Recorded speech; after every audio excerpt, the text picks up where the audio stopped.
My wife's friends voted at a party. Treat him like he's invisible for a month. See if he gets the message. Week 1. She came home to find all my things gone and a note on the counter. Invisible means gone. Her frantic calls started at 9 p.m. It all started on a Friday night that smelled like cheap wine, Bath and Body Works candles, and bad decisions disguised as empowerment. My wife, Clara, had declared it girls' night, which in our house meant I was banished to the background like an unpaid butler in my own home. I wasn't even mad at first. Every husband knows the drill. They drink, they vent, they act like life with us is an endurance sport. Usually I just throw on a game, stay out of sight, and pray they don't start a group therapy session loud enough to drown out ESPN. But that night had a different kind of vibe. There was too much laughter, too many fake Yas Queen toasts, and the faint sound of betrayal brewing under all that Pinot Grigio. Clara and her 4 closest friends, Heather, the self-proclaimed energy healer, Megan, who thinks owning a ring light makes her an influencer, Lisa, the HR manager who turns every sentence into a policy violation, and Jolene, who's been divorced twice but talks like she's an expert on marriage, were all camped out in the living room. They'd even worn matching pink slippers that said, "Why not?" Because apparently irony pairs well with Sauvignon Blanc. I was in the kitchen making nachos because I'm the kind of idiot who still tries to be a good host, even when I'm the punchline of the night. The cheese was melting, the chips were perfect, and life was almost peaceful until I heard my name. "You should try the invisible treatment," Heather giggled. "Ignore him for a month. See if he finally appreciates you." I froze mid-grate, cheese dangling off the shredder like it was eavesdropping too. Ignore me for a month? Was this a joke or a TikTok challenge I hadn't heard about? Then came the laughter. Big, cackling, "We're all in this together" kind of laughter.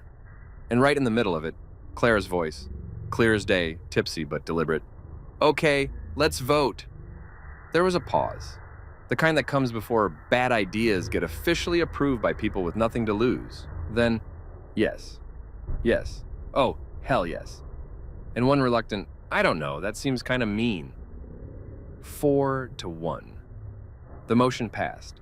I stood there behind the kitchen door, holding a plate of nachos like a rejected contestant on The Bachelor and listening to my wife and her cheer squad declare emotional warfare on me like it was a game night theme. "All right then," Clara announced proudly, clinking her glass. "For 30 days, I won't talk to him, text him, or acknowledge him. If he doesn't notice or react, well, then we know where the problem really is." Excuse me? We know where the problem is. "Lady, I've been funding your group's bottomless mimosa brunches and matching Boss Babe mugs for years, and now I'm the test subject in your self-love experiment?" The irony hit me like a cold slap of reality. They were sipping Chardonnay, plotting my psychological destruction in a house I paid for, with furniture I assembled, and still couldn't get credit for choosing the right wall paint. Jolene, the twice-divorced marriage guru, chimed in, "It'll be empowering, Clara." Men take us for granted because we always react. This time, make him sweat. "Oh, he will," Claire said with a confidence that made me want to check if I'd accidentally wandered into a witch coven. "He'll realize what it's like to be ignored." Heather snorted. "Girl, if I ignored my ex, he'd throw a parade." Everyone laughed again. Meanwhile, I was thinking, you people really have no idea who you're dealing with. I'm not the type to crumble under silence. I've been married long enough to know sometimes quiet is the best peace you'll ever get. But I didn't interrupt their little summit. No, I stood there taking mental notes like a documentary narrator. And here in the wild suburban habitat, we observed the female herd forming a temporary alliance to test emotional manipulation techniques on the male species. They were so proud of themselves, so sure they were reinventing feminism, one passive-aggressive stunt at a time. At one point, Megan asked, "What if he doesn't even notice?" "Oh, he'll notice," Clara said, twirling her wine glass like a Bond villain. "He can't go 5 minutes without making a joke just to get a reaction. Let's see what happens when I give him nothing." I had to admit, she wasn't wrong. I am a talker. Sarcasm is my native language. But still, this was bold, even for her. I peeked around the corner just in time to see them taking selfies with duck lips and peace signs captioning it manifesting boundaries. The sheer audacity made me want to laugh out loud, but I bit my tongue. Let them have their fun. Because while they were busy toasting to independence, I was busy planning my counterstrike. When the party finally died down around midnight, the battlefield looked like a Chardonnay crime scene, wine stains on the rug, cheese crumbs everywhere, and enough perfume in the air to give a man asthma. Clara stumbled to bed, humming some girl power anthem, probably thinking she was the Rosa Parks of marital silence. I followed her quietly, brushing my teeth while she scrolled her phone and pretended I didn't exist. Usually she'd comment on my loud brushing, but not tonight. Not a word. The experiment had officially begun. I got into bed, stared at the ceiling, and couldn't help but smirk. "So this is how it's gonna be, huh?" I whispered to the darkness. No response, obviously. But her breathing pattern changed. The kind of fake sleeping that only happens when someone's waiting for you to break first. Cute! I turned off the light and rolled onto my side and thought about how insane it was that 5 grown women with college degrees spent an entire evening designing an emotional Cold War instead of, I don't know, therapy. Somewhere in the house, a wine knot. Slipper squeaked against the floor, and I swore it was mocking me. The next morning, the silence continued. She moved around like a ghost, floating between rooms with her coffee mug and self-righteousness. I almost laughed when she poured cereal into her bowl without offering me any, like that was going to shatter my spirit. But here's the thing. I've survived worse. I've survived family reunions with my in-laws and waiting in line at the DMV. I can handle quiet. Still, I couldn't help but feel something shift. Not sadness exactly, more like disbelief wrapped in amusement. She actually thought this was going to fix something. To her, this was a grand psychological experiment. To me, it was the green light I didn't know I needed. Because if she wanted invisible, fine. I could vanish so hard she'd think Houdini was my life coach. Later that afternoon, Heather texted Clara, and I accidentally glimpsed her phone lighting up. "How's the experiment going?" Followed by a string of winking emojis. I almost snorted my coffee. Experiment. Like I was a lab rat they were collectively trying to starve of attention. Joke's on them. I thrive in chaos. By evening, she doubled down. No talking, no looking at me, no acknowledging my existence. Even when I passed by her to grab a beer, she shifted like I was air. Normally, that kind of thing would tick me off, but instead, I felt this slow, satisfying smirk crawl across my face. She had no idea she'd just unleashed something she couldn't control. As the night wound down, I stood in the doorway, watching her scroll through her phone on the couch, pretending to be unbothered. The same couch I bought, by the way, after she said my old one didn't fit the aesthetic. I thought about walking over, kissing her on the forehead and whispering, "You're really gonna regret this," but I didn't. I just turned off the lights on my way to bed and let her sit there in the dark, lit only by her phone screen and misplaced confidence. Because deep down I knew something she didn't. Silence is a two-way street. And while she was busy proving a point, I was busy preparing for my freedom. She thought this was about making me appreciate her.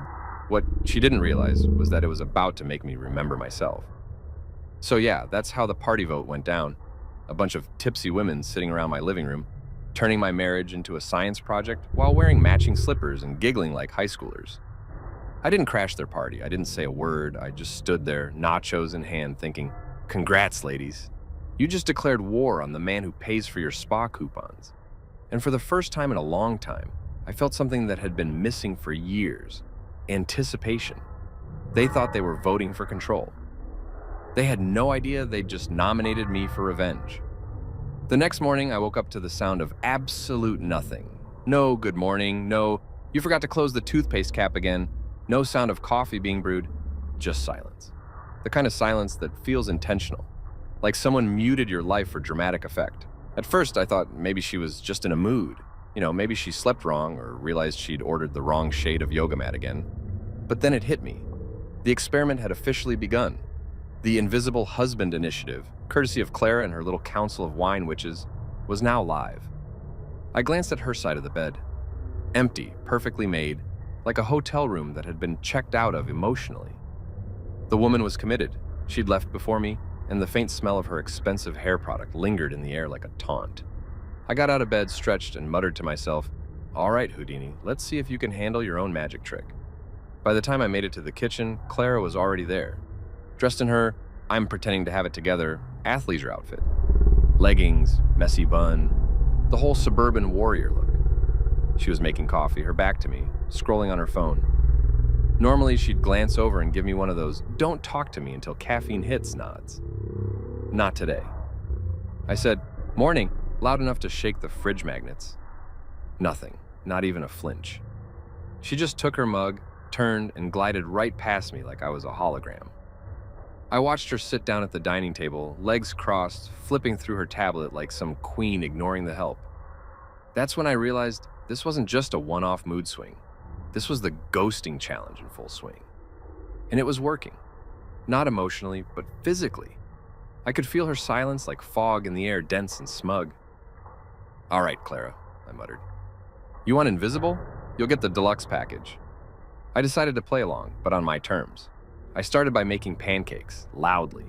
I banged bowls, clanged spatulas, whistled the Ghostbusters theme because, well, poetic justice. I even flipped one extra high, like a professional chef on a cooking show. Normally, she'd roll her eyes and say, "You're gonna break something." But no, she stayed committed to her vow of silence, like she'd just joined a cult. I plated my pancakes, drowned them in syrup like I was trying to kill a diabetic ghost, and sat down across from her. Then I made a show out of eating them. Every bite was an exaggerated performance, moaning softly like a man tasting heaven, sighing dramatically, tapping the plate with my fork. I said, "Well, these are incredible. Wonder who made them." Oh, wait, me. "Because someone's on mute." I thought I caught the tiniest twitch of her lip, but she quickly masked it with a sip of coffee. "Rookie mistake, Clara. Never play poker with a man who's had 12 years of marriage experience. He can read micro-expressions like traffic lights." I finished breakfast, rinsed my plate, and decided to escalate.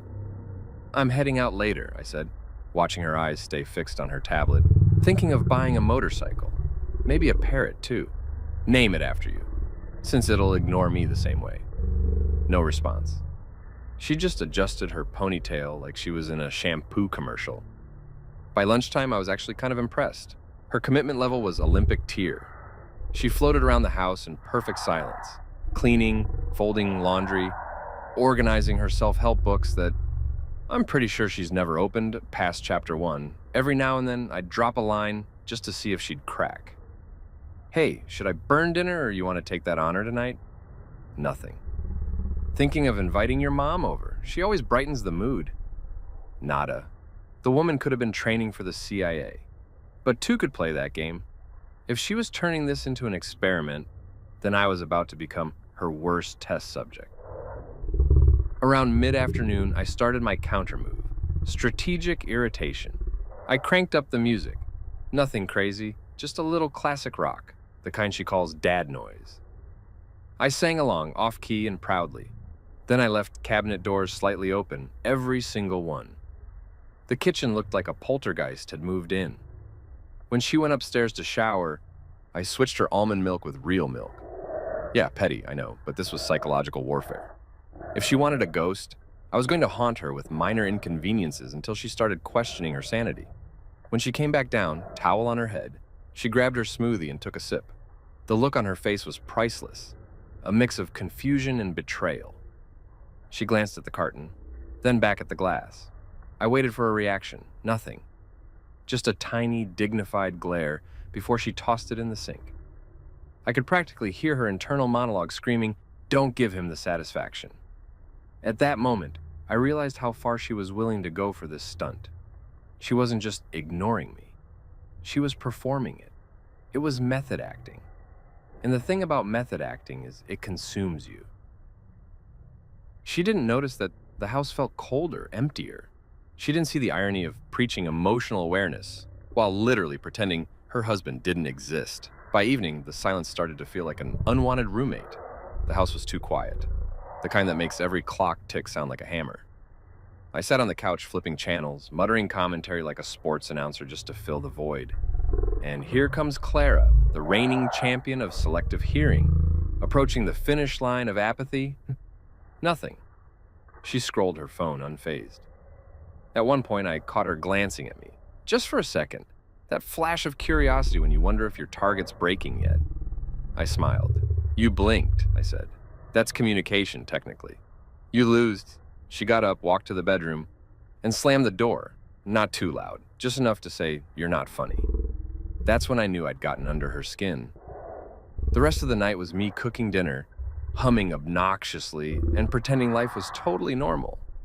I made spaghetti, her favorite, and deliberately made too much.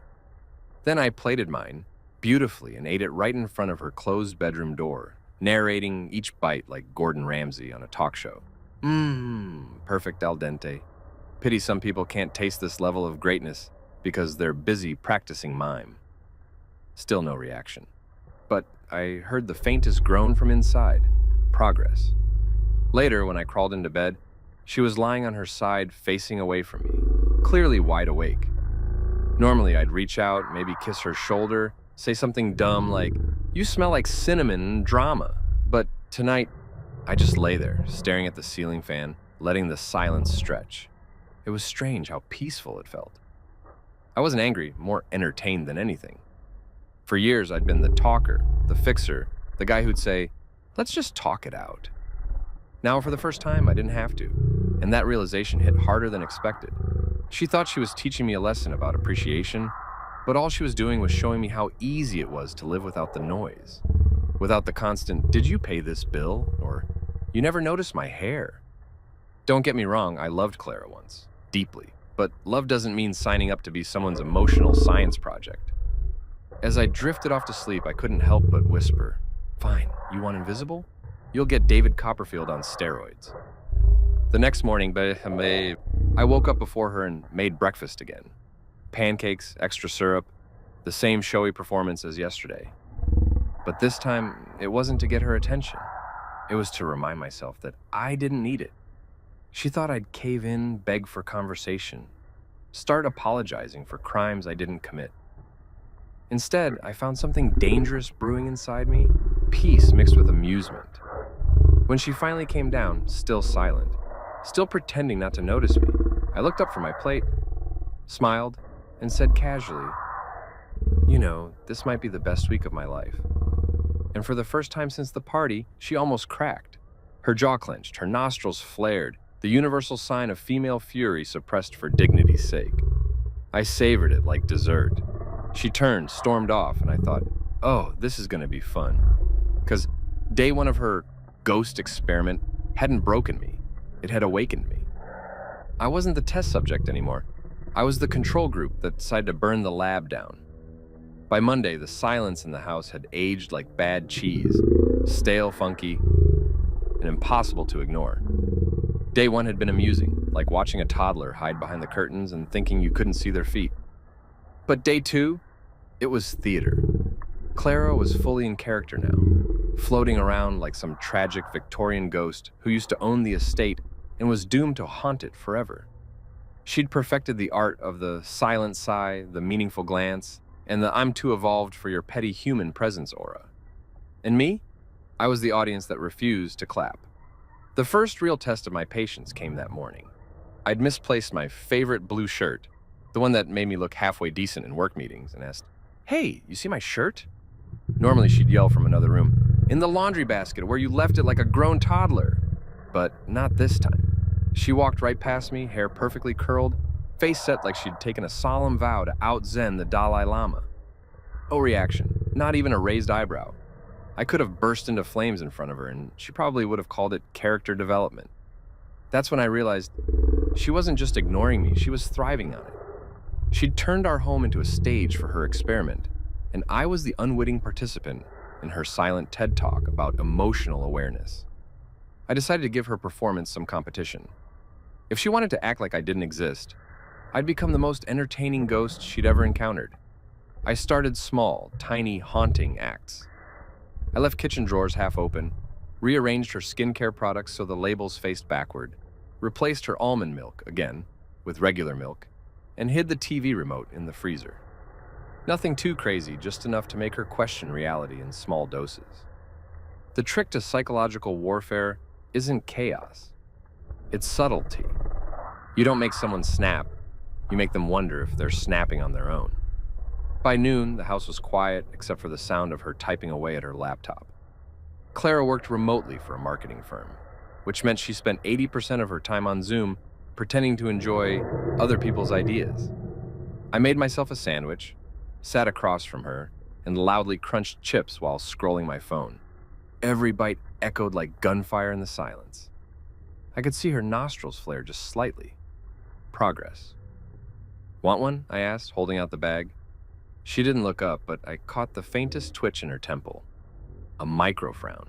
The kind you get when your soul itches but your pride refuses to scratch it. "Suit yourself," I said, popping another chip. "Your loss. These are the jalapeno ones. Burn so good, like our marriage." She typed faster, probably emailing her therapist or updating the group chat. Day 3, he's eating aggressively. I think it's a cry for attention. Oh, sweetheart, you have no idea. Around 2 p.m., she got up for a Zoom call, which meant I had my window to escalate.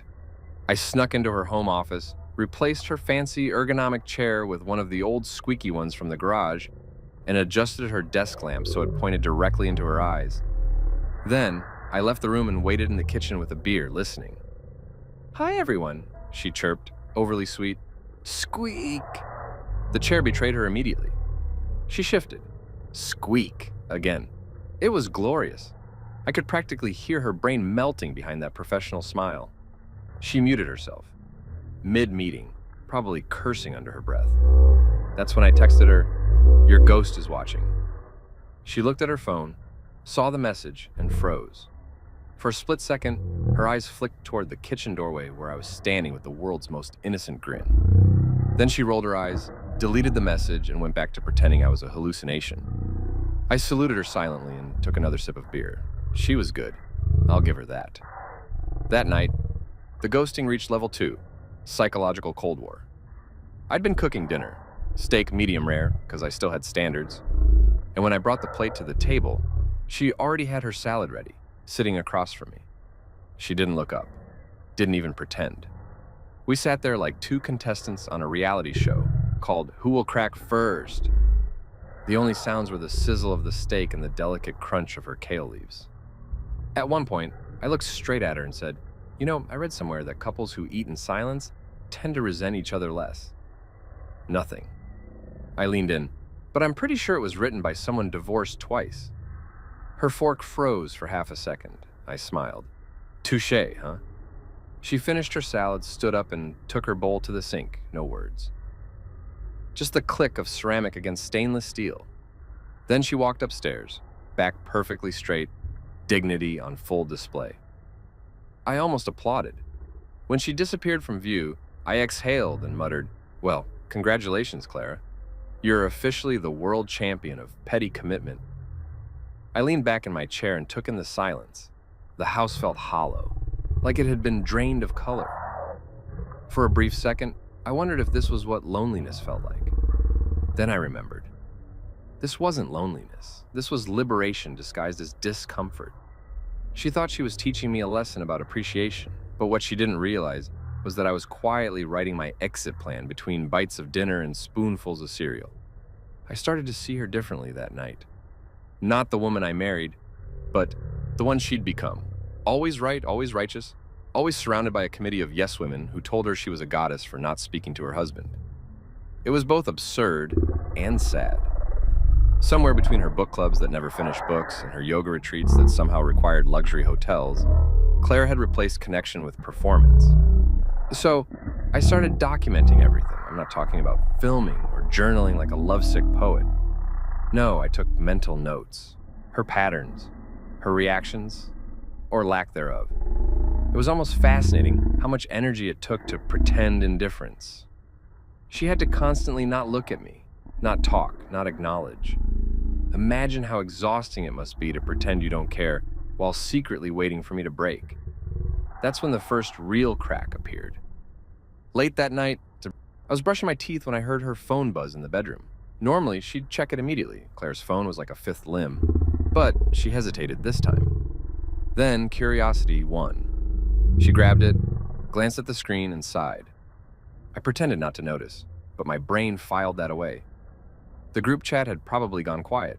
Maybe her friends were losing interest in the grand social experiment. Maybe Jolene was busy scaring another boyfriend off. Who knows? I went to bed a few minutes later, lying down beside her in silence. The moonlight cut through the blinds, and for once, I didn't feel like the villain in this movie. She'd framed this as a test of endurance. Could I survive her silence? But the truth was, I'd never felt calmer. I was starting to enjoy the stillness, the peace, the rediscovery of my own thoughts without her commentary in the background. I thought about how we used to be, before the games, before the influencer attitudes and the friend councils. We were real once. I remembered road trips, late-night pizza runs, inside jokes that didn't need hashtags. Somewhere along the way, that version of us got buried under matching wine slippers and self-help slogans. As I stared at the ceiling, I thought, maybe this is what clarity feels like. Not the cheesy kind from relationship podcasts, but the real gritty kind that creeps in when you're forced to sit with truth. The truth that maybe I wasn't the only one who'd stopped trying. Maybe we both did. And that realization didn't hurt. It freed me. The next morning, Clara left early again, probably heading to her spin class to center herself. I watched her car pull out of the driveway and couldn't help but chuckle. She thought she was in control of this experiment, but what she didn't know was that the ghost she'd created was learning how to disappear on purpose. After she left, I sat on the porch with a cup of coffee, scrolling through apartment listings on my phone. I didn't have a plan yet, but the seed was there. A small, dangerous thought whispering, you could actually walk away. You don't need permission. You don't need applause. The silence had stopped feeling like punishment. It had become a mirror. And what I saw in it wasn't the invisible husband she wanted me to be. It was a man remembering that he used to exist outside of her approval. So, while she was out there perfecting her silence, I was quietly mastering something far more powerful, detachment. And soon I'd take that detachment and turn it into freedom. Because in this little domestic ghost story, she thought she was the one haunting me. But the truth, I was already halfway gone. By midweek, I was done being the science project in Clara's silent enlightenment experiment. She thought she was running a case study on male emotional growth. In reality, she'd accidentally sponsored the birth of my exit plan. Call it Operation Freedom Prep, the quietest rebellion in suburban history. While she floated around the house, pretending I didn't exist, I was turning invisibility into strategy. Spies have burner phones and code names.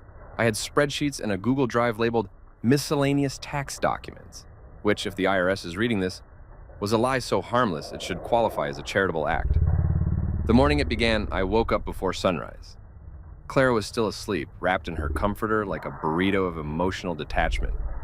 I slid out of bed, grabbed my laptop, and brewed coffee strong enough to clean engine parts. The silence that used to bother me now worked like meditation music. No small talk, no judgmental sighs about screen time, no questions like, do you really need 3 streaming subscriptions? Lady, yes, I do. Netflix, Hulu, and HBO Max are the only stable relationships I've got left. I opened my banking app and started the audit. Joint account, hers, mine, ours, and holy hell. Apparently a part-time charity foundation called me. Between yoga retreats, candle subscriptions, and something called Crystal Renewal Weekend, my paycheck had been moonlighting as her spiritual sugar daddy. I scrolled through the list like a detective examining evidence of a crime. $489 at Bliss Haven Spa, $220 at Lululemon, $137 for book club supplies. Spoiler, I checked the closet. Not a single damn book. Unless you count the decorative one that says, Live, Laugh, Love in cursive font. I sat back, exhaled slowly, and muttered, all right, Clara, you want it invisible? Let's see how you like invisible money. I opened a new savings account in my name only. The name of the account? Single and Spectacular. It felt both ridiculous and empowering, like wearing sunglasses indoors. I started moving small transfers over, nothing too suspicious. $50 here, $100 there. I'd learned from years of marriage that large financial movements trigger marital clairvoyance. Somehow she could ignore me for days, but smell a missing $200 like a bloodhound. By breakfast, I had a basic financial firewall in place and a backup email address set up. I even changed my bank password from our wedding date to something more fitting. Bye, Clara 2020. Petty? Absolutely. But when you've been voted invisible, pettiness becomes performance art. Clara came down around 8, wearing her new silk robe, bought on my dime, obviously, and carrying her phone like a shield. She walked past me, silent, dignified, probably telling herself she was manifesting boundaries. I sipped my coffee and smiled at her like a man who knew a secret. Because I did. She was still pretending not to see me, and I was quietly preparing for the day she'd have to. After she left for her midweek mental wellness workshop, translation, gossip brunch with her friends, I started the physical cleanup, digital and literal. Every man who's ever watched a heist movie knows preparation is key. I backed up all my personal files, tax records, work contracts, sentimental photos. I even downloaded copies of old emails where she'd guilt-trip me into family vacations we couldn't afford. Not that I plan to use them for anything dramatic, but revenge tastes better with documentation. While I organized files, I noticed my old photography folder buried in the corner of my hard drive. There were pictures from road trips we'd taken years ago, before she replaced laughter with lifestyle branding. There was one shot of her sitting on a picnic blanket, sunlight in her hair, looking like someone who still believed in us. I stared at it longer than I wanted to admit. Then I closed it. That woman didn't exist anymore. The one upstairs was just an algorithm of her former self, optimized for aesthetics, not emotion. By noon, I was running errands like a man on a covert mission. I stopped by the bank under the guise of needing cash for home repairs and opened a small safe deposit box. Nothing crazy, just a folder with my documents, backup keys, and the emergency credit card she didn't know existed. The banker asked, "Would you like to list your spouse as an authorized user?" I smiled so wide, I think my molars gleamed. "No, thank you. Let's keep this one ghost-proof." After that, I swung by an electronics store and bought a new phone. Cheap, prepaid, untraceable. My burner, it felt excessive, but the thrill of it made me giddy. I hadn't felt that alive in years. For the first time, I wasn't reacting to Clara. I was acting for me. Operation Freedom Prep wasn't just about leaving. It was about remembering how to exist without an audience of one. When I got home, Clara was back, sitting cross-legged on the couch, pretending to read. I could tell she was trying to project serenity, but her eyes flickered toward me for half a second, just long enough for me to confirm what I suspected. She'd started wondering if I was fine. Not fine, like emotionally stable. Fine, like suspiciously calm. She probably expected me to grovel, write apology letters, or beg for her attention by day 3. Instead, I developed the peaceful energy of a man who just discovered online banking and apathy at the same time, and I walked past her, humming a song, something upbeat and annoyingly cheerful. She blinked once, the smallest crack in her performance. "You smell that?" I said aloud, sniffing the air. "Smells like independence." Her jaw tightened, but she didn't break character. Good for her. Consistency builds suspense, and I was enjoying the slow burn. Later that evening, while she was on the phone with one of her friends, whispering in that performative, half-loud tone women use when they want you to overhear, I sat at my desk finalizing my relocation spreadsheet. Step 1, financial extraction. Check. Step 2, apartment search. Work in progress. Step 3, emotional detachment. Surprisingly ahead of schedule. I added a few side tasks, like canceling our shared gym membership, she never goes, and switching our Amazon account passwords. She once ordered a $90 handmade Aura bowl using my card. When I asked what it was for, she said, "It balances energy." I said, "It balances your credit limit, that's for sure." She didn't laugh. Of course, now she didn't speak at all, so progress? By the time dinner rolled around, I'd built an entire secret empire of autonomy. My own financial lane, my own documents, my own plan. The power of silence had flipped. What she designed as punishment had turned into permission. That night, I caught her in the living room on FaceTime with her friends. "He's different," she whispered. "Like he's not even here anymore." The irony almost made me choke on my water. Not here anymore? That's rich, considering you started the pretend he doesn't exist movement. I didn't interrupt, though. I just walked through the room, grabbed a beer, and made sure to whistle a tune. Something casual, something haunting. She flinched. I grinned. "You okay, Clara?" No response, but her friend on the screen said, "Girl, I don't like that energy. He sounds calm." I wanted to say, "You're damn right I'm calm." There's a special kind of calm that comes when you finally stop being cast as the villain in someone else's drama and start writing your own script. The next morning, I took it further.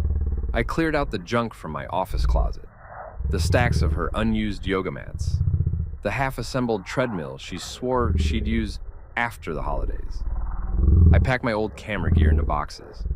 It felt symbolic, like reclaiming a version of myself I'd forgotten existed. She watched from the hallway, silent as ever, but her curiosity was palpable. The human equivalent of a buffering symbol. "You decluttering?" I asked, casually holding a lens to the light. "Feels good to get rid of dead weight." Her lips twitched, the faintest sign of restraint slipping. She turned and walked away, probably to journal about it under a heading like Attachment Progress. Day 5. In the afternoon, I made a playlist titled Freedom Prep Vibes, songs about leaving, reinventing, and revenge that doesn't look like revenge. Tracks like Go Your Own Way by Fleetwood Mac and Stronger by Kanye. I played it softly while I updated my files. It became my soundtrack for quiet rebellion. By the end of the week, the groundwork was solid. Savings tucked away, apartment options bookmarked, dignity partially restored. The silence no longer felt suffocating. It felt strategic. Clara thought she was winning the experiment. In truth, she'd just given me all the space I needed to stage a flawless escape. That Friday night, I sat in the kitchen, scrolling through listings for downtown lofts. Big windows, exposed brick, zero-scented candles named Breathe and Believe. I sipped whiskey, the good kind I used to save for anniversaries, and toasted to myself. "To Operation Freedom Prep," I whispered. "May she never see it coming." I looked around the house one last time. Every corner carried her fingerprints. Throw pillows, vision boards, the framed quote above the fireplace that read, "Inhale confidence, exhale doubt." I stared at it and muttered, "Exhale marriage too while you're at it." Then I laughed, a real laugh, one that hadn't escaped my chest in months, because for the first time in years, I wasn't the one waiting to be acknowledged. I wasn't the man trying to win back attention from someone addicted to withholding it. I was the architect of my own exit, the silent strategist of my own rebirth. She wanted invisible? Well, I was almost ready to disappear, permanently. Somewhere between Clara's silent breakfasts and her award-winning eye rolls, I remembered something dangerous. Who I used to be before all this domestic nonsense turned me into background furniture. Back before the chore charts, the emotional audits, and the endless talks about communication that were just monologues with snack breaks. I used to have interests, hobbies, a personality that didn't revolve around, did you fold the towels correctly? I wasn't just Clara's unpaid therapist or human ATM. I was a guy who actually enjoyed things. Photography, hiking, game nights with friends who didn't need a group vote to decide whether to speak to me. Hell, I used to laugh. A real belly laugh. Not the polite, "please don't get mad" chuckle I'd perfected over the years. It hit me one Wednesday morning. I was halfway through my coffee, staring at the empty chair across from me, where Clara usually sat, scrolling through her phone, pretending to read mindfulness quotes. The silence was so thick you could butter it. And for the first time in weeks, I didn't feel irritated. I felt curious. Curious about what happened to that guy who used to wake up excited about something other than surviving the day without an argument. I stood up, opened the closet, and found my old camera bag sitting in the corner like a loyal dog that had been waiting for its owner to come home. I unzipped it, and there it was, my DSLR. A little dusty, but ready. When I held it, I swear I heard my sanity sigh in relief. "Well, look who's back," I muttered. The camera didn't answer, obviously, but it felt like it wanted to. I wiped off the lens, stepped outside, and took my first photo in years. The subject? My reflection in the coffee maker on the porch table. I looked like a man halfway between a breakdown and a breakthrough. Bedhead, tired eyes, but smirking like I was in on a secret no one else knew. The shot was terrible technically, but it felt good, like pressing reset on my brain. From there, I wandered the neighborhood snapping photos of random things, sunlight bouncing off mailboxes, a squirrel giving me side-eye, an old man walking his dog who nodded like he knew exactly what I was doing. It wasn't about composition or art, it was about breathing again, about proving I still existed outside the role of husband under silent investigation. When I came back inside, Clara was at the kitchen island, typing furiously on her laptop like she was drafting a United Nations peace treaty. She looked up for half a second, then immediately backed down, pretending she hadn't seen me. Classic. I smiled and walked right past her. "Don't mind me," I said, half to myself. "Just rediscovering joy." No reaction, but her typing got faster. Passive-aggressive Morse code. I uploaded my photos that afternoon, and for the first time in months, my laptop screen wasn't just spreadsheets or shared budgeting apps that made me feel like I was on financial parole. It was color, light, texture, life. I started editing, and one picture of that squirrel came out so absurdly good I laughed out loud.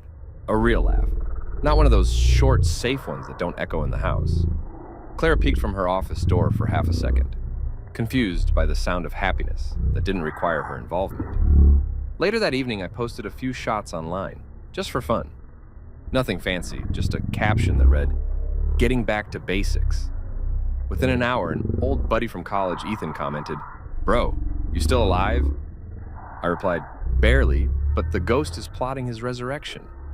He sent a laughing emoji and said, "Dude, we gotta grab a drink." It felt strange and amazing to have someone reach out without it involving bills, responsibilities, or emotional scorecards. Ethan and I used to go hiking every other weekend before marriage turned weekends into chore marathons. The man once convinced me to climb a mountain in the rain just for the view. Now I was proud if I made it through a silent dinner without telepathically screaming. That Friday, I met Ethan at a bar downtown. Claire thought I was working late. I let her think it. The place smelled like beer, freedom, and bad decisions. The holy trinity of single guy nostalgia. Ethan showed up in a flannel shirt, hair a little grayer, but still rocking the same smug grin that said, "I told you marriage was a trap." "Dude, look at you," he said, slapping me on the back. "You look, well, honestly, like someone who just escaped a hostage situation." "Close enough," I laughed. "My wife's conducting a social experiment where she pretends I don't exist. Spoiler alert, it's going great for me." He laughed so hard his drink almost spilled. "Wait, for real? Like total silent treatment?" "Full ghost protocol," I said. "She's so committed, I'm thinking about submitting her to the Guinness Book of Records." He grinned. "Man, I forgot how funny you are. You used to roast everyone in college. What happened?" "Marriage," I said flatly. "Turns out, humor's only appreciated when it's not about their mother." We talked for hours about old times, stupid jobs, our favorite teachers, and the dumb dream we had of opening a photo cafe someday. "You'd run the camera side, I'd run the espresso machine," he said, reminiscing. "We even had a name, Shutter and Shot." "Yeah," I said, smiling. "Feels like a lifetime ago." "Maybe not," he said. "You're already taking pictures again. Baby steps." When I left the bar, I felt lighter, like the silence at home couldn't reach me anymore. Claire might have muted the marriage, but she hadn't muted my life. The next morning, she noticed the change. Oh, she wouldn't admit it, but I saw it. I woke up humming, made coffee, even whistled. She sat there pretending to read, but every cheerful sound I made was like static in her meditative void. At one point, she slammed her book shut, louder than necessary, and stood up to refill her coffee. "Rough read?" I asked, smiling. She gave me the death glare and walked off. Translation: he's not supposed to be happy. That's when it really hit me. She wasn't ignoring me to make me reflect. She was ignoring me to maintain control. The silence wasn't a lesson. It was a leash. But here's the thing about leashes. Once you realize you can slip out of them, they stop working. That afternoon, I took a long drive to a nearby trail with my camera. The kind of place where the air actually smells like air. I hiked alone, snapping photos of trees, streams, and one particularly judgmental-looking deer. It felt like my brain was finally exhaling after years of holding its breath. Halfway through the hike, I sat on a rock overlooking a small lake. I took a photo of the water, but it came out blurry because my hands were shaking. From excitement, not nerves. I hadn't felt inspired like this since before Claire turned partnership into a part-time project management role. I looked at that photo and realized it was a metaphor for my life. Blurry, yes, but fixable. When I got home that evening, the house felt less like a prison and more like a waiting room I was about to leave behind. Claire was on the phone, whispering again. "I think he's fine," she said. "He's calm, too calm." You're damn right I was calm. I was calmer than a Buddhist monk on a beach vacation. Because once you remember who you are, no one can weaponize silence against you. That night, I edited more photos and sent one to Ethan. He replied, Bro, that's sick. You ever think of selling prints? The idea made me laugh at first, but then it stuck. I hadn't just rediscovered a hobby. I'd rediscovered a skill, something that made me feel useful, creative, alive. The next few days I spent hours shooting. City streets, sunsets, people walking dogs. One old lady even asked if I was with the paper. I told her no, but it made me smile like maybe I could be. I uploaded the best shots to an online portfolio. Within a week, someone messaged me about buying one. It wasn't much, $50, but it felt like $1 billion validation. Meanwhile, Clara's silence started to crumble around the edges. She wasn't saying anything out loud, but the body language screamed panic. She'd hover near me, waiting for a reaction that wasn't coming. She'd walk into the room, then out again, like she was trying to create opportunities for me to speak first. But I didn't bite. I was too busy living. The final straw came when I caught her scrolling through my photography page on her phone, thinking I wouldn't notice. Her thumb froze over a comment someone left. "You've still got it, man. These are incredible." I didn't say a word. I just smiled, grabbed my camera, and headed out the door. For the first time in years, I didn't feel like I was escaping my home.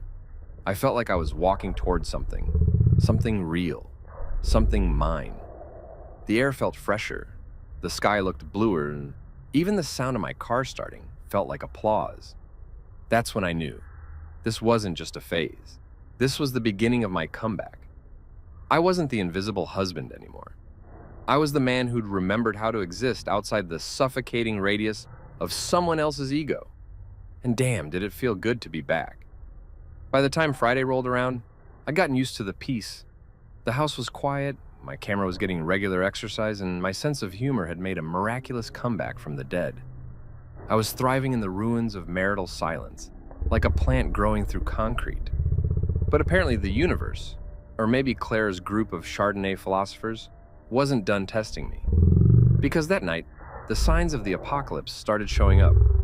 Not the biblical kind, though honestly, frogs raining from the ceiling would have been less horrifying than what I heard coming from downstairs.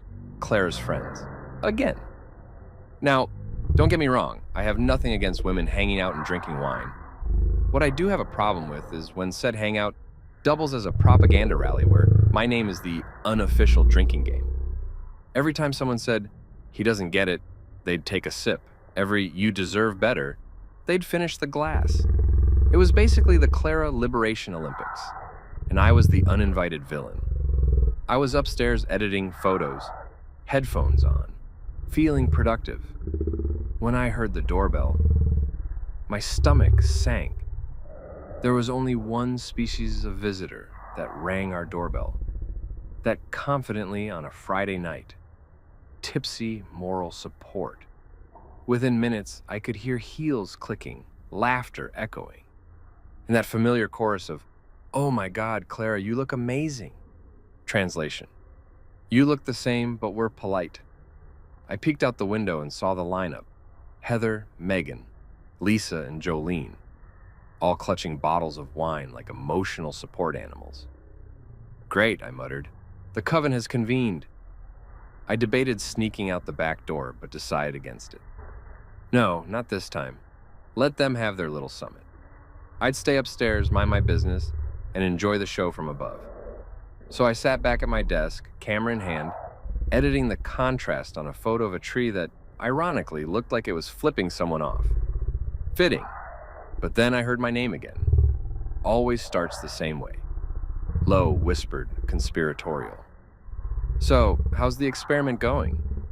That was Heather's voice. She always sounded like a yoga instructor trying to sell you enlightenment. Claire sighed dramatically, the kind of sigh that deserves an orchestra. "Honestly, I don't know. He's too calm. Too calm. The same way a tiger looks calm before it mauls a zookeeper." "He's not reacting?" Lisa asked. "At all?" "Not even a little," Claire said. He's just existing, like he doesn't care." Megan gasped, like she'd just witnessed a felony. "Girl, that's not normal. He should have snapped by now." "Maybe it worked," Heather offered. "Maybe he realized how much he needs you." Or, Jolene cut in with the tone of a woman whose 2 divorces were her only credentials, "maybe he's emotionally detached. That's what my second husband did before he left. You gotta be careful, Clara. Silence can mean plotting." I swear, if there was a trophy for irony, Jolene would have needed a second shelf. Upstairs, I nearly choked on my beer. Plotting? That woman just accidentally became psychic. If only she knew how accurate she was. I'd already picked out an apartment downtown. The lease wasn't signed yet, but mentally, I'd moved out, repainted the walls, and installed a coffee maker that didn't judge me.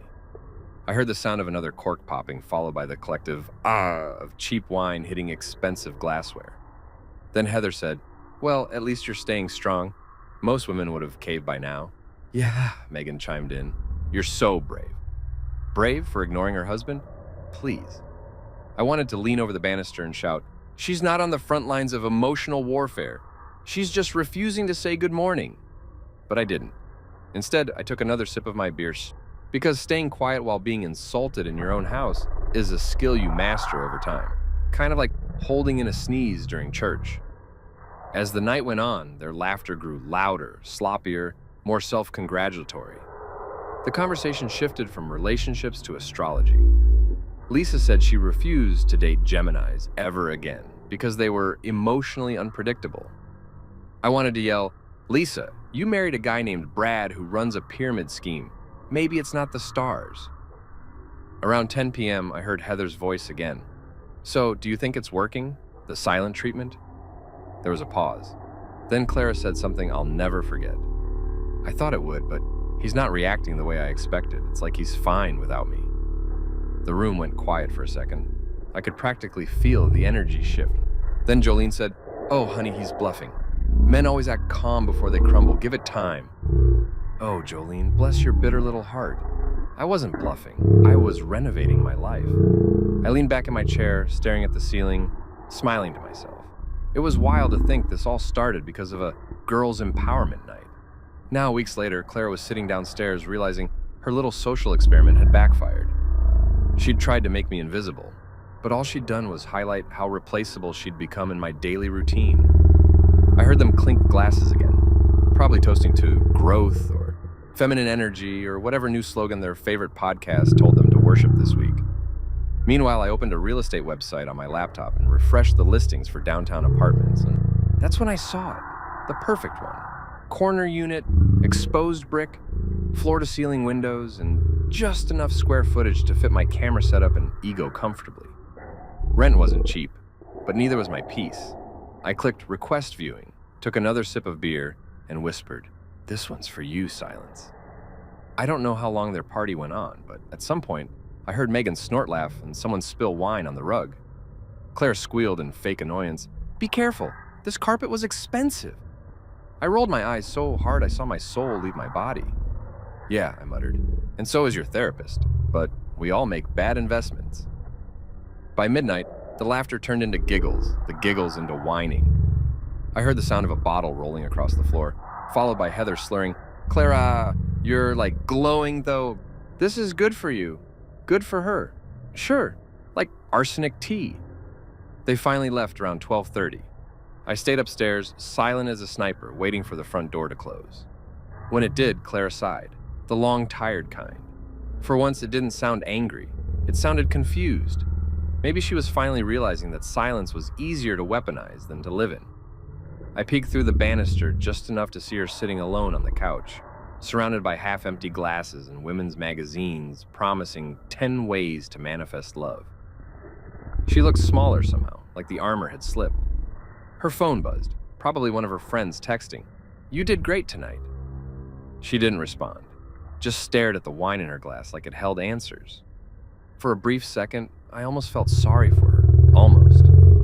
But then I remembered the laughter, the votes, the smug, ignore him initiation night, and that sympathy evaporated faster than her Pinot. She wanted invisible.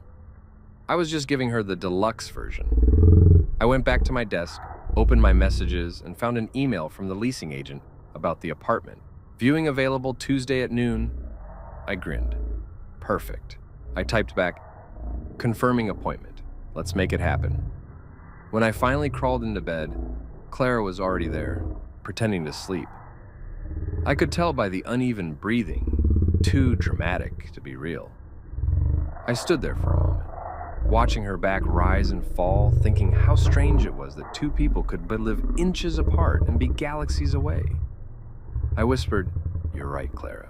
Silence is powerful." Then I climbed into bed, careful not to disturb her, and closed my eyes. The next morning, I woke up to a rare sound, her voice, barely audible but there. "Good morning," she said softly, like testing the air. I didn't respond, not out of spite, out of balance. She'd built this wall, I was just honoring the architecture. She waited, maybe expecting me to leap at the olive branch, but I didn't. I just took a slow sip of coffee, checked my email, and said to myself, "The apocalypse has begun." Because once the silent one starts speaking again, it's never about reconciliation, it's about fear. And fear, my friends, was the first true sign that the end of this marriage had finally arrived. By the following Tuesday, I was done pretending I lived in a home. At that point, it was just a well-decorated battleground with scented candles and passive aggression. I'd spent the weekend in silence, the kind that makes your soul itch, while Clara floated through the house like a disappointed ghost who regretted haunting the wrong person. I'd made up my mind it was time to execute the Great Disappearing Act. The plan I'd been mentally drafting for weeks was finally ready to go live. The funny thing about leaving isn't the decision itself, it's the logistics. You start realizing just how many fingerprints you've left on a place. Coffee mugs, mail, socks under the couch, random tools in the drawer you swore you'd organize next weekend. Every object becomes a small reminder of the life you're about to ghost. I woke up that morning with one goal: get out clean, get out quiet, and get out before Clara's Pilates class ended. She left around 8:45, wearing her overpriced yoga outfit, sipping her green sludge smoothie like it was holy water. "I'll be back around 10, she said, voice casual, maybe testing if I'd answer. I didn't, just gave a polite nod and a sip of my coffee. She shrugged and left, probably thinking she'd won another round of silence. Oh, honey, if only you knew this was the last conversation you'd ever have with me. As soon as her car backed out of the driveway, I sprang into action. I'd already packed the essentials in my mind 100 times. Now it was showtime. I started in the closet, my half anyway, because her side looked like a boutique exploded. I folded my clothes methodically. Jeans, shirts, suits. The basics of a man reclaiming space. It wasn't sadness that hit me as I packed. It was clarity. Like when you finally delete an app that's been draining your battery for months. I threw everything into boxes I'd grabbed from the storage room the night before. Clothes, camera gear, laptop, toiletries, and my coffee maker.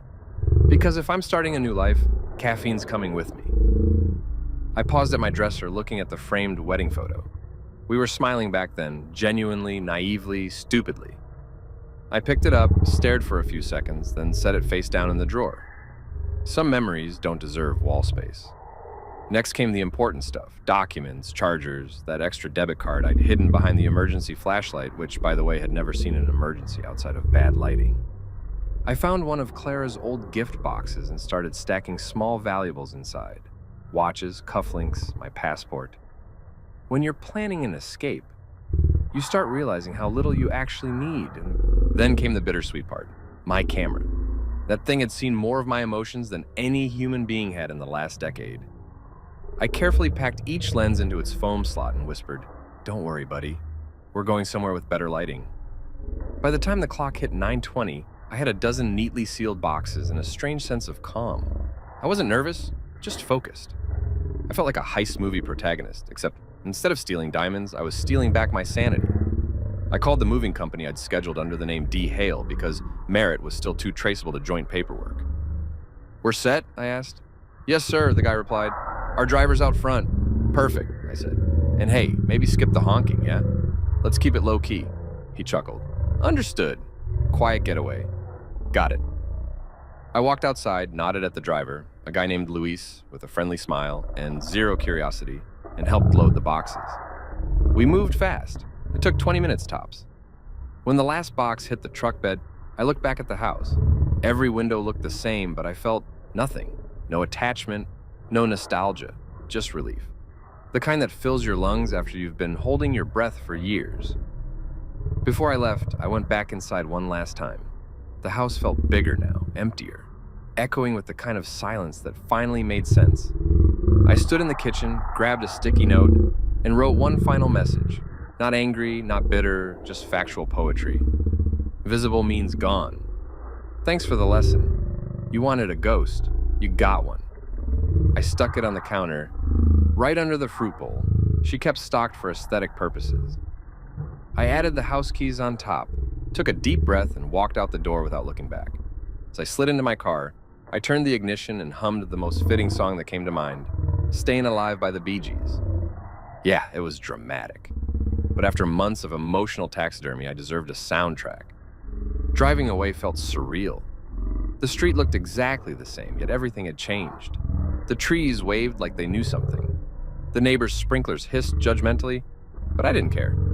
I rolled the windows down and let the air hit my face. It didn't smell like escape. It smelled like oxygen. Halfway down the block, I caught a glimpse of Clara's white SUV turning the corner toward home. For a split second, panic flashed through me, like when you almost drop your phone off a balcony. Then I exhaled, turned left, and vanished before she could see me. She'd open that door any minute, expecting her invisible husband to be quietly existing. Instead, she'd find a note, an echo, and her own reflection staring back at her in an empty house. I checked into my new apartment an hour later. Downtown, 3rd floor, corner unit, sunlight pouring in through giant windows. The air smelled like fresh paint and freedom. The landlord handed me the keys and said, "Welcome home." It was the first time in months someone had said that without irony. I unpacked just the basics that day. Clothes, laptop, coffee maker, and my camera on the desk. The essentials of a man rebooting. The first photo I took in that apartment was of the empty space. Bare wall, sunlight streaking across the hardwood, and my reflection in the window. It wasn't artistic, but it was honest. The caption I posted online, "New light, new life." By evening, I was sitting on the couch, a real couch, no glitter pillows or live, laugh, love signs, drinking a cold beer and watching the city lights flicker on. My phone started buzzing like it had been possessed. 23 missed calls, all from Clara. Then the texts started pouring in. "This isn't funny. Where are you? You're scaring me. David, pick up, please." I took a sip of beer, chuckled softly, and thought, "Scaring you?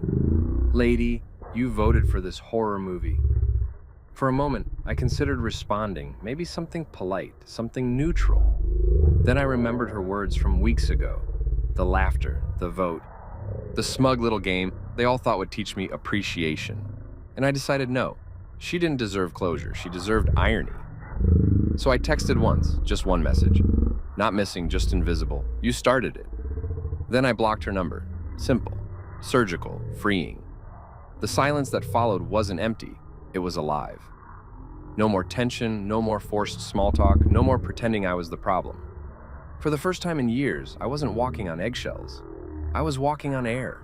I turned on Friends reruns because nothing soothes the chaos of a new life like Chandler Bing's sarcasm. As the laugh track played, I laughed with it. Not out of pity or nostalgia, but out of relief. I had done it. The ghost experiment was over, and I was finally haunting my own happiness instead of someone else's expectations. Around midnight, I stepped out onto the balcony. The city buzzed below, full of strangers who didn't know me, didn't judge me, didn't vote on my worth. The night air was cool, the streets glowed with possibility, and for the first time in years, I said it out loud. I'm free. Then I raised my beer in an invisible toast to the silence that tried to bury me and accidentally became my ladder. The Great Disappearing Act wasn't revenge, it was resurrection. At exactly 9:00 p.m., my phone exploded like a Vegas slot machine on a winning streak. The screen lit up with Clara's name over and over, calls, texts, voicemails like she'd just discovered I'd been abducted by aliens and they took the Wi-Fi too. I sat there in my new apartment, beer in hand, watching the phone vibrate across the table like it was possessed by guilt. 23 missed calls in the span of 30 minutes. For someone who'd spent a month pretending I didn't exist, she sure seemed eager to confirm I wasn't around anymore. The irony was so thick I could butter it. The first voicemail was half panic, half entitlement. David, this isn't funny. Where are you? You're scaring me. Scaring her. That one almost made me laugh out loud. She'd spent weeks treating me like a background extra in her empowerment documentary. and now suddenly my absence was a thriller. The second voicemail sounded shakier. David, please, if this is about the experiment, it was stupid, okay? I need to know you're okay. The third one? Just quiet crying and a long sigh before she hung up. The woman who once voted for my emotional disappearance had officially called a recount. I took a slow sip of beer and stared out the window at the city lights. My apartment was still mostly empty, just a couch, a coffee table, and the smell of fresh paint. But it already felt more like home than that house ever did. No scented candles named Forgive and Flourish. No passive-aggressive post-its about loading the dishwasher mindfully. Just me, silence, and the sound of air that didn't demand explanations. Still, I'll admit it, there was a small traitor's part of me that wanted to pick up. Not to go back, just to hear her realize the gravity of what she'd done. To make her sit in it. But then I remembered her and her little wine committee laughing that night, casting their vote like they were picking a movie on Netflix. Let's ignore him for a month. As if my existence was a bad habit she was trying to quit. No, she'd made her choice. I was just honoring the result. Around 9:15, I texted her once. One final message to close the loop. Not missing, just invisible. You started it. Then I blocked her number. Simple, elegant, devastating. The digital equivalent of a mic drop. I turned the ringer off and opened Netflix. First thing that popped up, Friends, of course. 'Cause nothing complements post-marital chaos, like Chandler Bing reminding you sarcasm is a survival tool. I hit play and leaned back on the couch. The laugh track filled the room, warm and familiar, and for a second I felt peaceful. My beer was cold, my conscience was clear, and the ghost experiment had finally gone full circle. But peace never lasts long when you've just detonated your marriage. Around 9:30, I heard knocking. Sharp, frantic, repetitive. I froze. No one knew my address yet, except maybe Ethan, but he wasn't the panicking type. I stood up slowly, peered through the peephole, and saw a flash of red hair. Clara's best friend, Megan. The same one who'd voted yes on ghosting me like she was confirming a Supreme Court nominee. She was standing there in a wrinkled blouse, holding her phone, eyes darting up and down the hallway. I opened the door halfway. Wow, I said, this must be a new record. The committee sent a search party already? Her eyes widened. Oh my God, David, you're okay. She exhaled like she'd just found a missing toddler. Clara's freaking out. She thought you disappeared, died, joined a monastery. I leaned against the doorframe. I told her I was invisible, not extinct. Don't joke, she said, voice trembling. She's really scared. She called everyone. She was crying. Good, I said. Maybe she finally learned what silence sounds like when it's not on her terms. Megan blinked, clearly torn between sympathy and discomfort. She didn't mean for it to go that far. It was supposed to be a reset. You know, make you appreciate her again. I snorted. A reset? You people turned my marriage into a group project and now you're shocked it failed the assignment. David, she's sorry, Megan said. She didn't think you'd actually leave. That's the thing about experiments, I said. Sometimes the subject evolves. She stared at me, silent for a moment, then sighed. You sound different. I am, I said simply. Different is what happens when you stop living for applause. Megan looked around the apartment, clearly realizing I was serious. You really moved out? Full time, I said. No trial separation, no dramatic finale, just done. She bit her lip. I should tell her you're safe, at least. Tell her whatever helps her sleep, I said, closing the door gently. But don't expect me to pick up when she calls again. After she left, I leaned against the door for a moment, listening to her heels echo down the hall. My heart wasn't racing. It was steady, calm, almost eerily so. I hadn't realized how exhausting survival mode was until I stepped out of it. I walked back to the couch, turned the volume up, and watched Joey attempt to speak French like a broken record. For the first time in years, I laughed without worrying who was listening. 10 minutes later, my phone buzzed again, but from a different number. Unknown caller. I ignored it. Then again, then again. Persistent. I finally picked up. This is David, I said flatly. David, it's me. Her voice cracked like static. Please don't hang up. For a second, I didn't say anything. I just stared at the city lights outside, letting her voice sit in the air like smoke. You've got 30 seconds, I said finally. I'm sorry, she stammered. It was stupid. I shouldn't have listened to them. I thought you'd react differently. Yeah, I said. I was supposed to beg, right? Ask what I did wrong, make grand romantic gestures until you decided I'd learned my lesson. No, that's not... Save it, Clara. You didn't want a husband. You wanted a student. Silence on her end. For once, she didn't have a defense ready. She whispered, I didn't think you'd actually go. I smiled sadly. That's the problem. You never thought I could. She started crying softly. I could picture her sitting on that same couch where this all began, surrounded by the ghosts of her little empowerment circle, realizing the silence she invented had swallowed her whole. I let her cry for a few seconds, then said quietly, Clara, you taught me something valuable. What? She asked through tears. That peace and loneliness aren't the same thing. Peace is when someone else's noise stops mattering. Please, she whispered, just come home. We can fix this. Home. That word used to mean something. Now it just sounded like a place where happiness went to die politely. There is no we anymore, I said. You voted that away. David, I hung up. Blocked the new number 2. No more loops, no more debates. Some stories end without applause. This was one of them. After that, I sat there in silence. The real kind, not the manipulative kind. The city outside hummed like background music. Somewhere below, a siren wailed faintly, followed by laughter from a nearby rooftop bar. Life was happening all around me, indifferent to the drama I just escaped. That's when the adrenaline finally hit. I wasn't sad, I wasn't angry, I was free and terrified by how good that felt.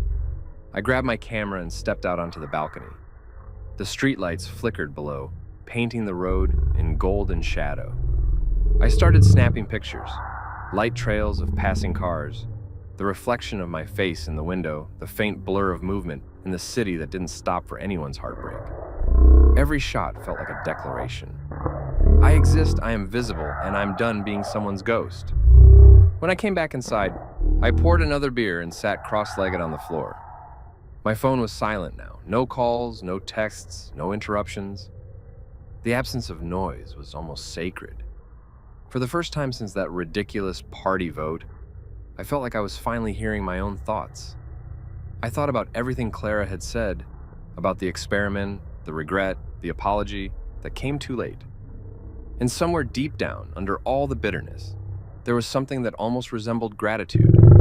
Because without her silence, I never would have remembered my own voice. Without her control, I never would have built my escape. By 11 p.m., I'd stopped checking the clock. I wasn't counting days or waiting for reactions anymore. I was done performing. I lay down on the couch, stared at the ceiling, and whispered to no one in particular, "You did it. You actually disappeared." I laughed quietly, not the cynical kind, the relieved kind. The kind you make when you realize the worst is over and somehow you survived it without losing your mind. When sleep finally came, it wasn't restless or shallow. It was deep, dreamless, clean. And in the apartment of a man once declared invisible, the only thing that moved that night was peace. The thing about peace is, it always feels suspicious at first. Like after years of living with emotional landmines, you start wondering if the silence is just the calm before the next explosion. But in my case, the explosion had already happened.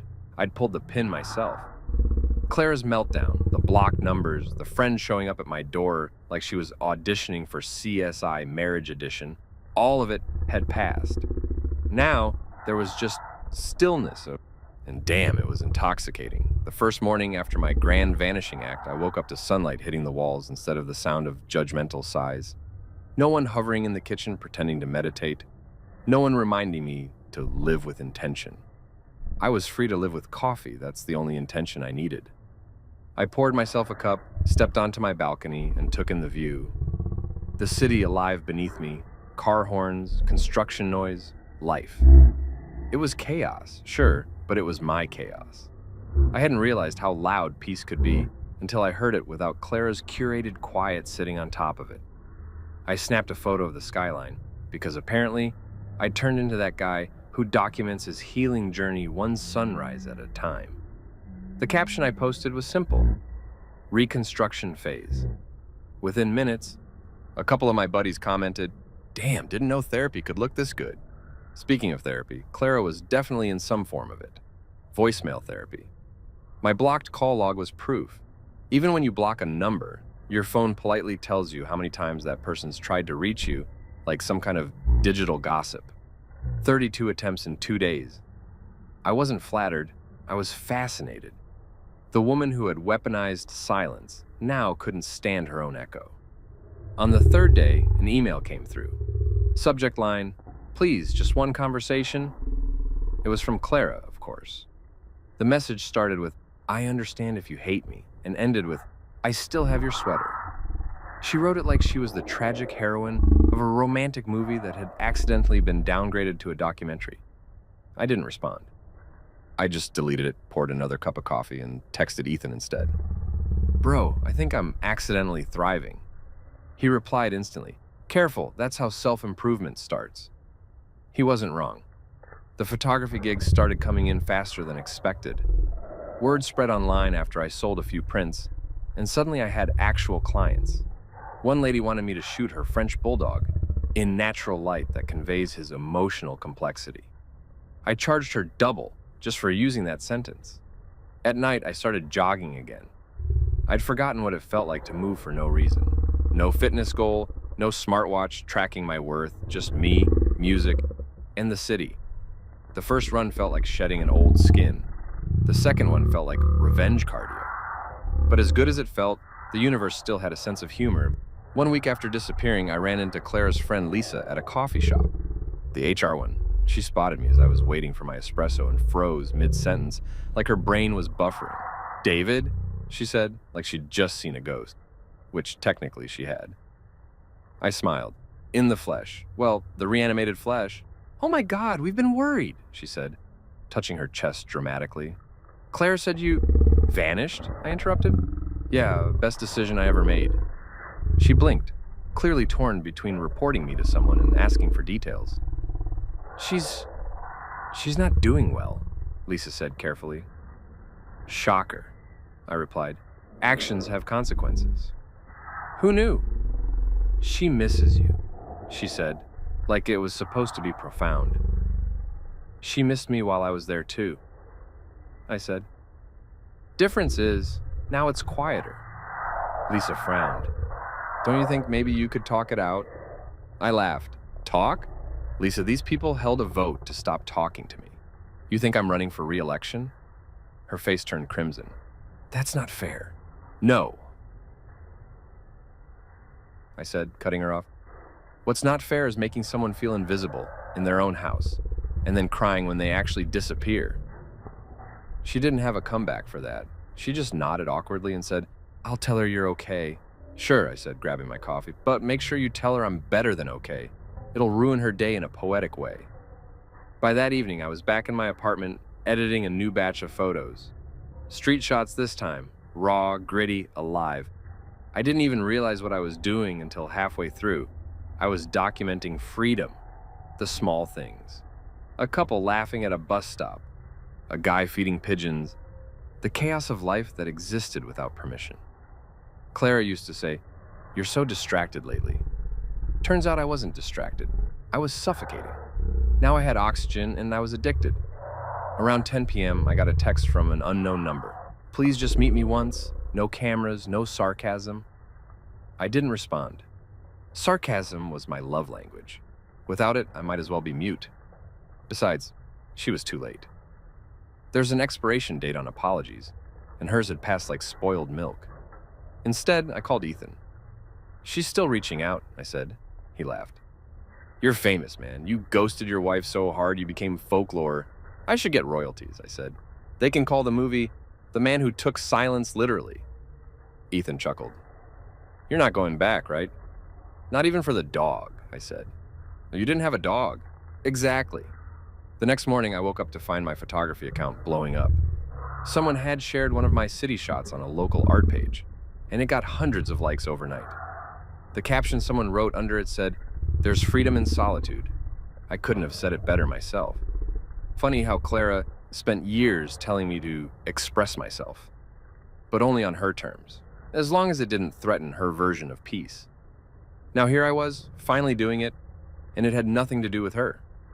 Still, I'm not heartless. Every now and then I thought about her, not with longing, but with curiosity. What was she doing? Did she ever sit in that empty house, staring at the spot where I used to sit, realizing she'd created the silence that swallowed her? Probably. But some lessons only stick when they echo. A few days later, I stopped by the art studio where I was renting space for my photos. The manager, a woman named Denise, looked at me over her glasses and said, "You've got something, you know? People like your stuff. It's raw. Real." "Thanks," I said. "It's mostly therapy with better lighting." She laughed. "Whatever it is, don't stop." That night, I stayed up late editing again. The final photo I worked on was of the skyline at sunset, half the buildings glowing, half in shadow. It felt symbolic. Every man has that moment where he chooses which side to stand on. I saved the file under the title Aftermath JPG. Around midnight, another email came in from Clara. I didn't open it, but curiosity got me. I hovered over the preview line. It read, "I understand now. You weren't invisible. I was blind." I stared at it for a few seconds, then hit delete. Because understanding after destruction isn't redemption, it's regret with a thesaurus. The next morning, I drove out to the park with my camera. I passed couples arguing, kids playing, people living messy, loud, imperfect life. I sat on a bench, breathing in the noise. And it hit me that I wasn't angry anymore. I wasn't even bitter, just done. Because the true aftermath of any war isn't about who won, it's about who walks away and never looks back. And me, I walked away whistling. 2 months later, I walked into a downtown art gallery wearing the same leather jacket Clara once said made me look like a man in denial about turning 40. Denial or not, it fit perfectly. And it felt poetic, because tonight, the man she made invisible was about to hang on a wall for everyone to see. Literally. My first photo exhibition had opened, and the crowd was thicker than I expected. People were sipping champagne, pretending to understand art, tossing around words like composition and emotional texture. I stood near the back, letting it all sink in. The lights, the laughter, the quiet buzz of admiration. My name, David Merritt, through the silence, glowed on a small sign at the entrance. I'd laughed when the gallery owner suggested that title, but now it felt perfect, fitting. Every shot hanging on those walls had been born out of that month of madness. The ghosting, the departure, the rediscovery. Photos of streets, faces, reflections, skies, all threaded together by one thing. I'd taken them when no one was speaking to me. Turns out being ignored makes for great focus.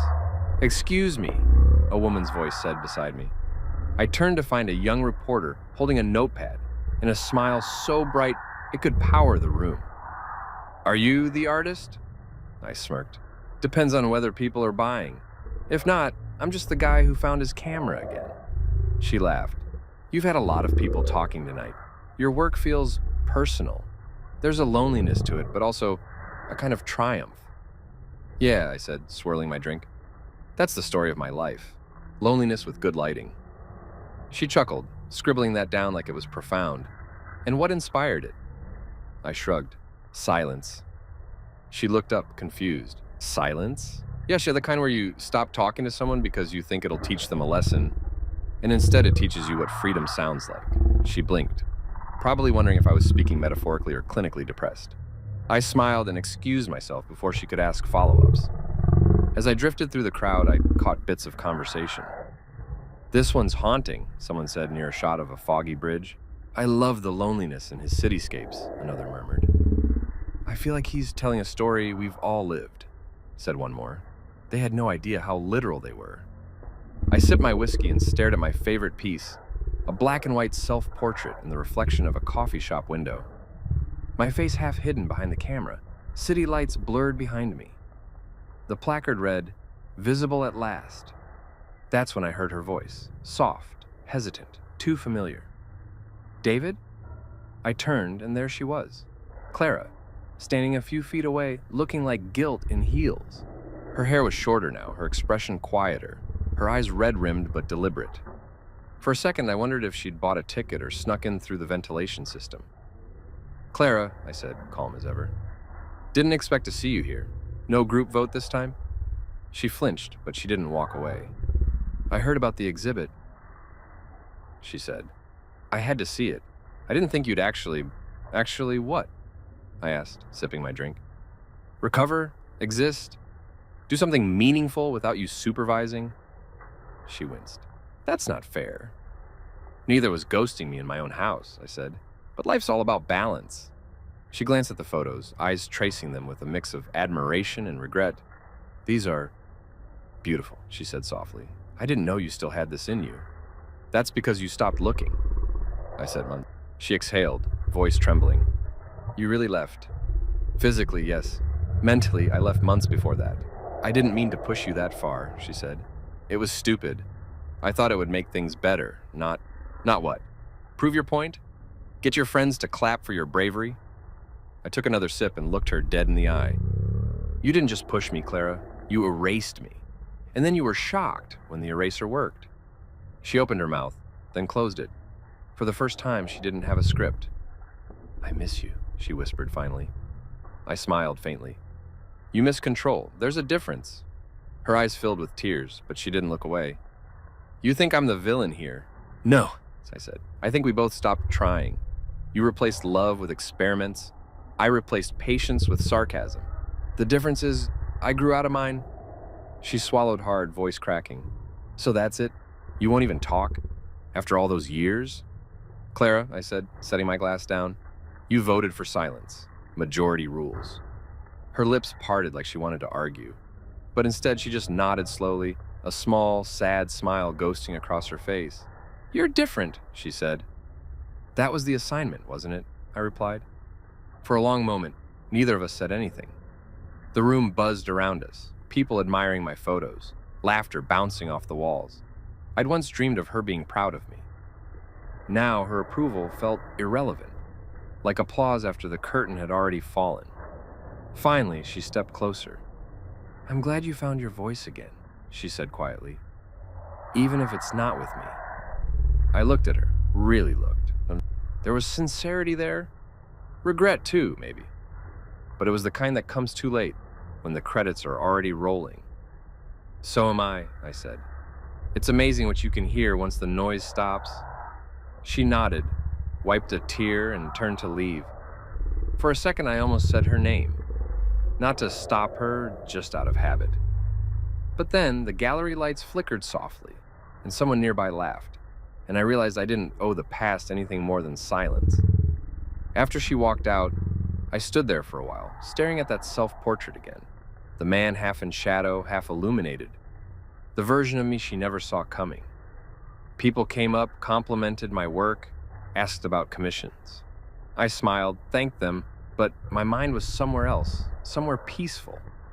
Later, after the crowd thinned, I went out onto the balcony behind the gallery. The city shimmered below, 1,000 lights blinking like distant applause. I took out my phone and snapped one last photo. No filters, no edits. Just the view from where I stood now. The caption I posted read, "Once you stop chasing validation, visibility finds you." I pocketed my phone and leaned against the railing, breathing in the night air. For the first time in years, I wasn't performing for anyone. I wasn't trying to fix, prove, or apologize. I was just, That's when Ethan appeared beside me, holding 2 plastic cups of champagne. "Dude," he said, handing me one, "the turnout's crazy. You're officially artsy now." "Great," I said. "Next thing you know, I'll start using words like juxtaposition and charging extra for it." He laughed, clinking his cup against mine. "So," he said, "how's it feel? Being visible again?" I looked out at the skyline, lights reflecting in my glass. "It's weird," I said. "Being invisible was easier. No expectations, no noise. But this," I gestured to the city, the gallery, the night. "This feels real. Messy, loud, alive. I'll take it." He nodded. "Clara showed up, huh?" "Yeah," I said. "Said she missed me." He smirked. "Classic." "I told her I miss me too," I said. Ethan grinned. "That's cold, man." "That's honest," I said. "Honesty's the new warmth." We stood there quietly for a while, sipping champagne and watching the world move. Below us, cars honked, people shouted, laughter echoed, life refusing to stay quiet. You know what's funny? I said after a moment. All those years, she said I didn't appreciate her silence. Turns out, I just needed to hear my own. Ethan nodded, raising his cup. To the comeback. To visibility, I said, clinking mine against his. When I finally left the gallery that night, the air was cool, the streets glowing under flickering lampposts. I walked slowly, hands in pockets, not rushing anywhere for once. My reflection followed me in the shop windows, not the invisible man, not the angry ghost, but someone new, someone visible, grounded, and alive. And when people asked me later what happened to my marriage, I just smiled and said the same line every time. She wanted to make me invisible, so I disappeared.